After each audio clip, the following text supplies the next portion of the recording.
Et salut à tous, c'est Abrico, et aujourd'hui on se retrouve pour une nouvelle vidéo. Dans ce tuto, nous allons apprendre à dessiner Spider-Man Miles Morales en style cartoon. Dans ma précédente vidéo, les commentaires ont été désactivés suite à un problème de droit d'auteur, car je ne m'étais pas assez renseigné sur les musiques que j'utilisais. Heureusement, ce n'était pas un tuto et cela ne vous a pas enlevé l'opportunité de me partager vos idées de dessin pour les prochains épisodes. Dorénavant, je me renseignerai davantage pour ne pas refaire la même erreur. Sur ce, avant que la vidéo ne commence, n'oubliez pas de rejoindre mes réseaux afin d'être informé sur les futurs projets, et bien plus encore. C'est parti. Miles Morales apparaît pour la première fois dans le comic book Ultimate Comics Fallout 4 en août 2011. Il est le second Spider-Man dans une réalité alternative dans laquelle Peter Parker a été tué par le bouffon vert. Le saviez-vous, les toiles de Spider-Man ne sont pas éternelles. Sinon, imaginez à quel point la ville de New York sera infestée de ces toiles. Au bout d'une heure environ, ces toiles se désagrègent au contact de l'air. Tout d'abord, tracez un cercle puis faites un trait pour le corps. Après, dessinez la tête par-dessus le cercle et le buste par-dessus le trait. Tracez un petit cercle pour les épaules et coupez le buste en deux par un arc de cercle. Ensuite, dessinez les bras muscle après muscle, puis faites le bassin en dessinant un triangle. Coupez de nouveau le buste en deux horizontalement. Simplifiez par un trait les membres comme les jambes et les bras, et par de petits cercles les articulations comme les genoux, les coudes et les chevilles. Dessinez les pieds en traçant un cercle et un triangle emboîté dans celui-ci, puis un second triangle en arrondissant la pointe. Enfin, dessinez les muscles par-dessus les traits de construction. Cette technique de simplification est utile pour choisir la pose adaptée et les dimensions d'un personnage. Passons aux mains. Tracez d'abord un cercle. Pour la main gauche du personnage, tracez un rectangle pour le gant, puis coupez-le en 4 par des espaces de plus en plus réduits pour créer de la perspective entre les doigts. On laissera la main droite de côté pour le moment. Coupez en 4 la tête, puis dessinez les yeux en vous basant sur ces repères. La pointe de l'œil touche l'intersection des deux axes. Enfin, dessinez parallèlement le deuxième œil. Autrement dit, il se touche au croisement des deux traits. Retracez parallèlement le trait du pied gauche pour faire la semelle de la chaussure, puis dessinez la linguette et le talon. Ensuite, dessinez le short en faisant les drapés. Après, dessinez le pull en commençant par les manches puis par la fermeture et la capuche.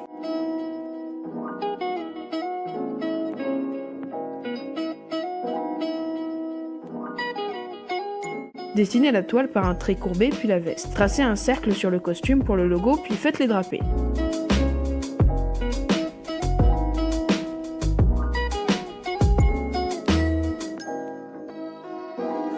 Passons aux chaussures. Faites les semelles en retraçant un trait parallèle à celui du pied tout autour de la chaussure. Dessinez ensuite le logo Nike des Jordans puis dessinez les lacets. Enfin, faites les ornements spécifiques aux chaussures puis ancrez votre dessin en repassant d'une part sur les traits.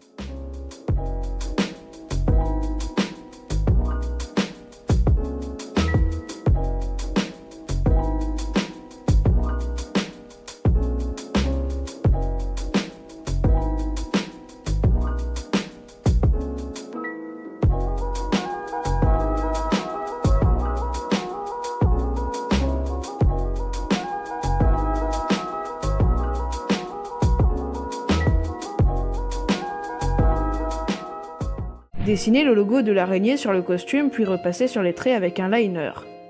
D'autre part, repassez sur le pourtour du personnage d'un trait plus épais.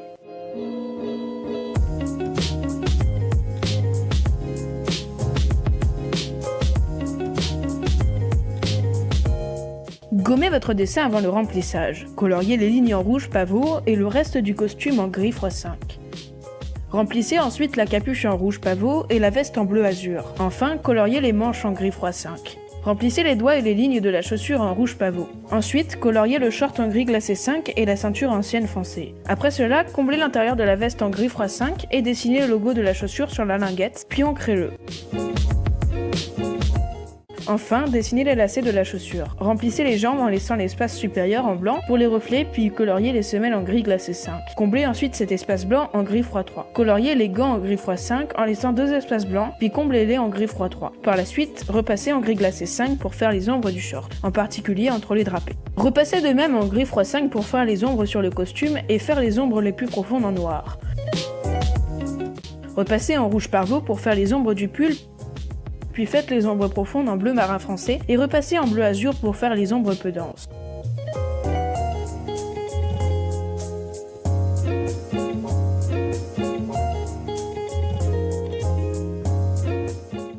Coloriez ensuite en rouge cramoisi sur les drapés pour faire les ombres profondes du pull. Enfin, faites les ombres des chaussures en gris x1.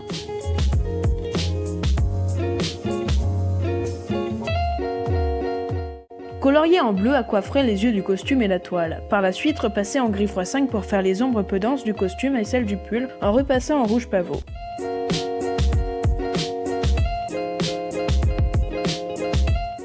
Faites les ombres peu denses de la main droite en gris x5, puis les ombres profondes en noir pour la main et la jambe droite du personnage.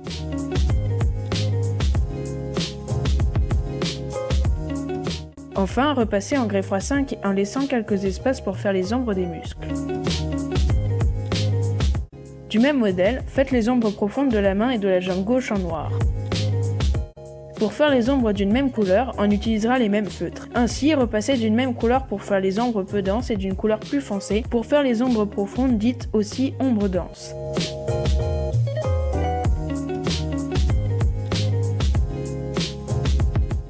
Faites les ombres de la ceinture en sienne foncée. Comme pour la veste, faites d'une part les ombres peu denses en repassant en gris glacé 5 et en épargnant quelques espaces pour les reflets.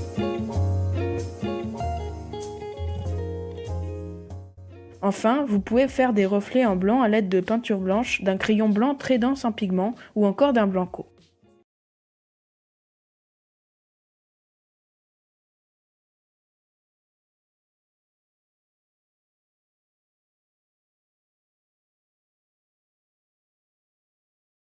Fin de ce tuto. Comme d'habitude, n'oubliez pas de me donner des idées de dessin dans les commentaires pour les prochaines vidéos. Nous sommes déjà à la moitié de la saison et si vous voulez une partie 2 sur ce dessin où je vous apprends à dessiner Spider-Man, dites-le moi en commentaire. Cela dit, il reste encore 5 épisodes, ce qui signifie que la saison finira dans 2 mois. La saison risque de durer longtemps car cela fait déjà 2 mois qu'elle a commencé et il reste encore beaucoup de super-héros populaires à dessiner. Bien sûr, je ferai en sorte que la partie 2 soit comptée en tant que 5e épisode et non pas en tant que nouvel épisode. Mais si vous voulez l'arrivée d'une nouvelle saison d'animaux le plus vite, il est préférable de ne pas faire de deuxième partie. Cette suggestion a été proposée par un abonné et j'ai beaucoup aimé l'idée. Cependant, la partie 2 du 4e épisode, c'est-à-dire le tuto sur Rocket, ne vous ayant pas autant plu que la première partie, m'a interpellé. Je me suis dit que faire des tutos en 2 parties rendait mes vidéos dépendantes et donc obligeait les personnes à regarder le 2e ou en particulier le premier épisode. Cela est un peu compliqué, même si j'ai mis les liens des autres parties sur les 2 vidéos. Bref, j'ai déjà du retard sur l'année que j'essaye vainement de rattraper, alors si vous acceptez cette suggestion, sachez que le tuto sortira dans 2 semaines car j'ai déjà commencé le montage pour le 5e épisode et il me faut finir un dessin que je n'ai pas encore commencé en quelques 3-4 jours d'école. Si vous y tenez vraiment, je ferai une 2e partie. Sur ce, c'est déjà la fin de la vidéo, merci à tous d'avoir regardé et on se retrouve la semaine prochaine.